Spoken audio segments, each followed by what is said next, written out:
The impact of the European Union is important, but to be sure, there have been non-institutional and informal means of transnational socialization of citizens and elites far before the creation of the European Union. There have always been intellectual influences across these states. They've never been very far apart from one another. So there is a history of cultural sharing on some social issues. If you look at something like the welfare state, Western European, Scandinavian countries tend to have very similar approaches, at least if you're going to compare them to the United States and Canada. When it comes to how individuals might be socialized, it really depends on their level of acceptance of the EU or their belief in the importance of the EU. So if they think the EU is influential, they tend to think that the EU's ability to influence gay rights is quite influential.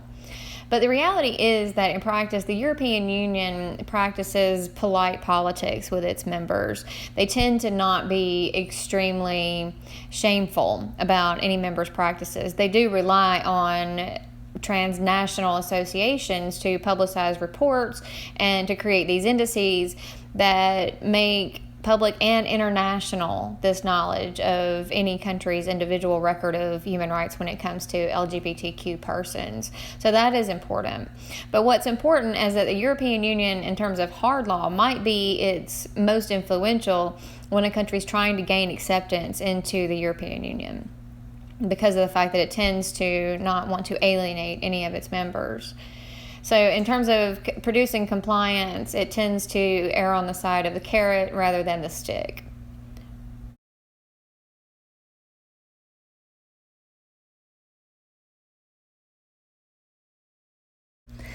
The comparative data analysis that is found in Chapter 3 looks at both qualitative and quantitative data related to Germany and Poland. So there's a legal analysis of the legal statutes that are relevant to LGBTQ persons involved here.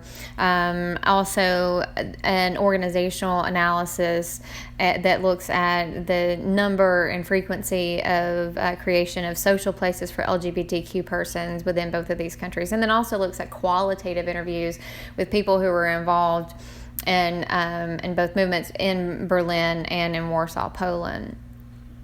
So they talk about the importance of norm and entrepreneurs and brokers as these important transnational activists. These are usually influential people within their home movements that decide to, for personal reasons or political gain, to take their message abroad. Very often this has some sort of social basis because movements have been known for creating kind of cross city networks.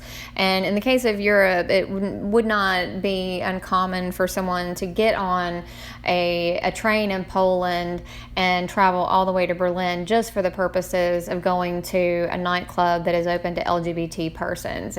When I was in Germany, I met some people like that. So building up social networks in other countries, makes you really care about those countries, but it also builds up your friend network in that country, and also will lead to advocacy networks. And so there are these channels that have been really important between these sort of major movements and countries across Europe. So there were sort of your cosmopolitan Poles in Warsaw who were rooted, but who have always been very progressive and very in favor of LGBTQ rights, who got a lot of support from the Berlin LGBTQ movement when it came to their equality march. That's the subject of most of this organizing in Poland in this chapter. And what they kind of pointed out was that as the European Union's framework existed to protect German citizens, it also, in kind of this sort of unforeseen consequence of institutions way created protection for Polish citizens, because as activists from Germany were traveling and to make this illegal march happen, they still had to be protected by EU laws. And there were important politicians from Berlin who got involved and made that really less controversial. If it was average citizens, of course, there would be some outcry if they were victimized by Polish police, but members of parliament who participated absolutely could not be brutalized. And so this had the impact of really pushing forward acceptance of this issue. Now, in Poland, something like 10% of respondents in public opinion surveys responded that they knew a gay person. So that meant something like 90% of the population had never met a gay person. And this is very significant in terms of one of the driving hypotheses behind what increases tolerance of LGBTQ persons, and that is contact. So the importance of transnational socialization, if that is true, is that much more important. Now, I thought that this was very important to talk about, especially this month, because it is Pride Month. And in Pride, there's, in the United States, but also across Europe, lately there have been some upsets at the parades, some violence or threats of violence, panic about violence. This isn't just in the United States. It does count for European countries as well. Although I will say, a day ago, Poland pulled off its first full-fledged LGBTQ pride parade without any major problems. But the question of why we have a parade has come up, well, my whole life. And when you look at the history behind organizing and the fact that in some countries it's illegal, in some countries counter-protesters have showed up in greater numbers and beaten the people who tried to push forward in the European Union for LGBTQ rights, it really sort of highlights the fact that it's not as much of a celebration as it is about this transnational socialization, or even in the case of the United States, you could call it trans-state or trans-region socialization. It is about raising awareness about issues, legal issues relevant to them. It's about raising, also commemorating past struggles and remembering why there was a movement to begin with.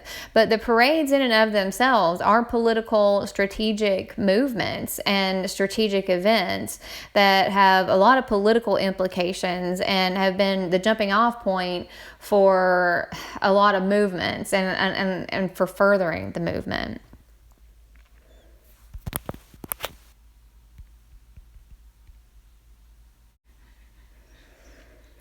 And I do understand some of the confusion, by the way, about why Pride is a political event. It's not an excessively somber event.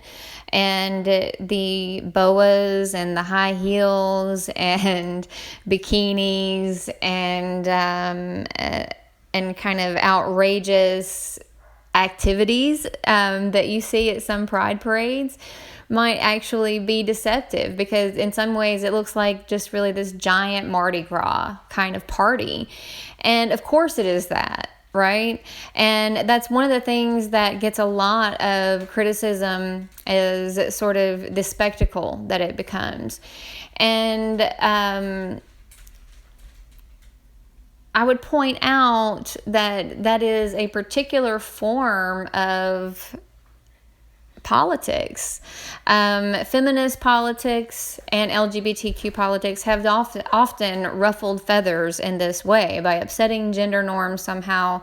If you look at a group like Femen, Femen, or Pussy Riot from Russia, they often employ these kind of shock tactics to gain attention and to raise awareness for their cause.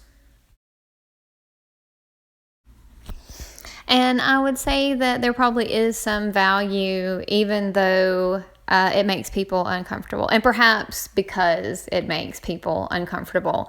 And again, the dialogue that takes place because something sparks a discussion is sometimes really important for moving an issue forward. And so this process of shock protesting and all of that seems like it's for naught, or seems like it's really just for attention. But the reality is that there are much higher purposes for it and much higher goals for it that are being achieved.